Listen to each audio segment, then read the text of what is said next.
using that program that you use? Recognition, yeah. The alternative to recognition. Of Lambda. Oh, well, you can. So the question is, which are the alternatives to using AWS Lambda? Obviously, recognition it's designed to work in the AWS world. You can use it from outside, yes, because you can have whatever command line tool that, given some credentials that you store in the command line, can execute recognition from everywhere. So you can also have your own server that executes the command line and gather it. Or you can embed the entire SDK in whatever program or software you're using, and through the SDK you can access to AWS Lambda. So the alternative is that you can also be decoupled from the AWS world and just use the recognition service. But do you have to use AWS Lambda, or No. can you use a tool like from Google or Microsoft? So the question is if you can use other tools like Google and or Microsoft. Yes, you can, but at your own risk. So it's the AWS philosophy is pretty free. You have an SDK, you embed it wherever. I don't know if that SDK it's allowed fully compatible with Microsoft Azure. Never tried, because usually you try to stay in the same cloud provider. But you definitely can try, and if you want to be outside of any cloud provider and having your own script service that sits wherever, you can, because when you see if you remember the command that I used, this command, it's prefixed by AWS. This AWS, it's a command line utility that you install, and that gives you access to this. So as soon as you install the SDK somewhere else, you can play with it. Thank you. You're welcome. Other questions? Good. So we want to get to the labels, right? And to get to the labels, we need to use the recognition API. It's a full API. This is the simplest API that tell to recognition, give me back all the labels, please. And we're saying that we want maximum 10 labels and a minimum confidence of 70. So you can put whatever number of labels, but 10 should be enough to understand something. The confidence, it's a parameter you can play with. 70, it's very low, I know.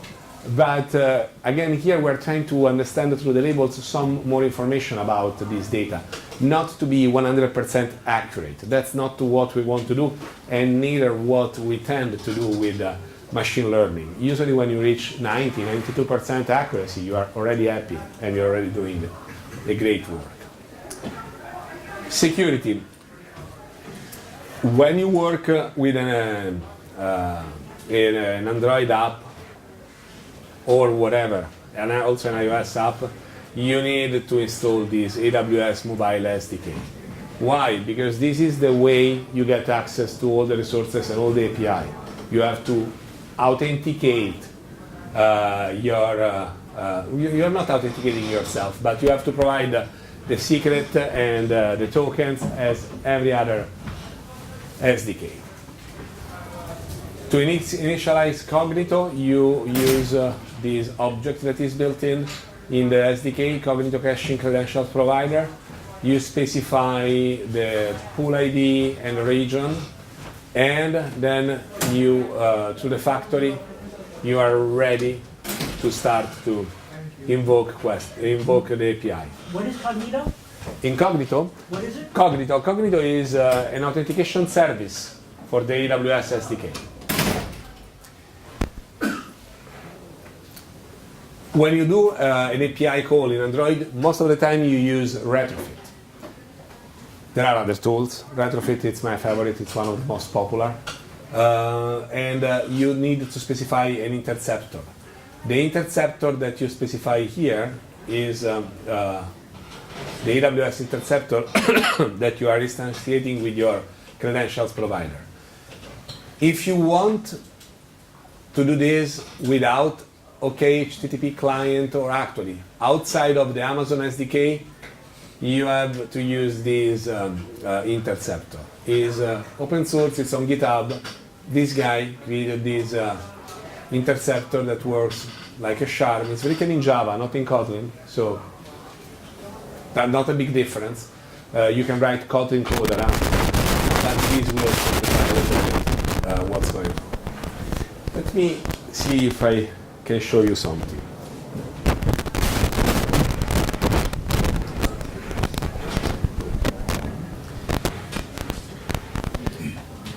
And I think that this is dramatic, right? From a readability perspective. So, this morning, on purpose, I posted an image of on my Twitter of me taking breakfast. Okay? And I want to see what I have here in this data.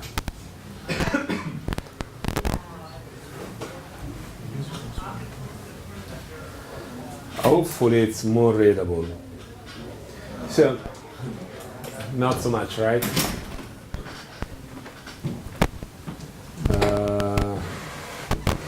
Okay, let's go one by one. So, in this image that has this ID that is gathered from my Twitter feed, we have a fork, we have a cutlery, we have a spoon, we have a pottery, we have some food, saucer, beverage, juice, furniture, and all these data. Let's see if it's true.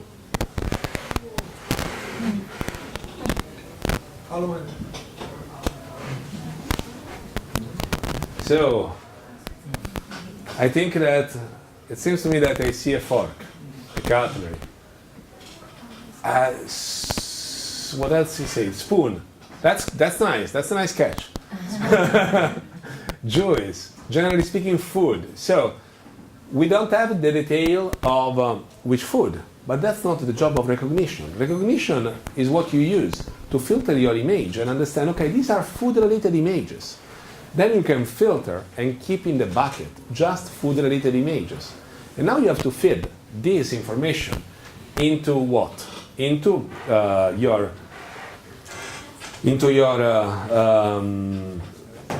SageMaker, into your SageMaker model. So the beauty of Linux. Before we move to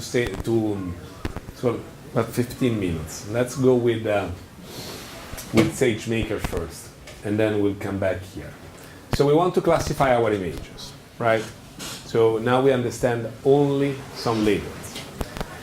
SageMaker, it's another service provided by Amazon. It's interesting because it's a fully distributed machine learning service. You have alternatives also with Google and with Microsoft, but I tend to speak about things that I know. So that's why I pick SageMaker. You can build and train any machine learning model. And you have a Jupyter notebook that is fully integrated. Who knows what is Jupyter? Okay, for people that doesn't know, Jupyter is a tool you can use to run Python, train your models, and it's pretty easy to install, and it's one of the reasons why Python is such a popular program for machine learning, a popular programming language for machine learning. If you don't like Python, the good news is that Google is rewriting part of the API, actually it's rewriting the API of TensorFlow with Swift, right, Martin? I remember that you're using Swift on TensorFlow right now. I'm not sure actually. Okay, I'm 99% confident. It's good enough, right? Machine learning. To create a custom image classifier, you can use the built-in image classification algorithm in SageMaker, and you just need to prepare your dataset and start training the model. The Food 101, it's one of the most used food datasets. It's pretty efficient and give you enough approximation. Which kind of approximation? You can understand from this dataset if we're talking about pasta, or if we're talking about beef, or if we're talking about sushi, and whatever else. One important thing is that if your model is not trained enough, you can transfer the learning between between different models. This means that you don't have to retrain from scratch your model every time, but basically you work on you keep working and you keep evolve your model also with new versions by simply transfer this learning. Obviously, I would suggest to don't start from scratch and to use a pre-trained model for several reasons. At the very beginning, training a model, it's like throwing magic numbers on arguments, and it's not super intuitive. It's extremely expensive. Every time you want to train the model, you have to run these scripts to train your model, and can be extremely expensive if you do it on cloud, and if you do it locally, trust me, your machine will die. So, in this case, we want to prepare a data set that is pretty cheap. We are using images of 28 by 28 pixels. I know that sounds ridiculous compared to the screen resolution that we have, to the camera that we have on mobile devices, but it is the fastest way to get information, and the power of these algorithms is that they can work also with small amount of data. A very powerful algorithm, it's not because it recognizes everything, it's because given a very small amount of data can create an accuracy prediction of what these data are. This is an arbitrary decision that I made to have 70% of the training portion of the data set, so 70% is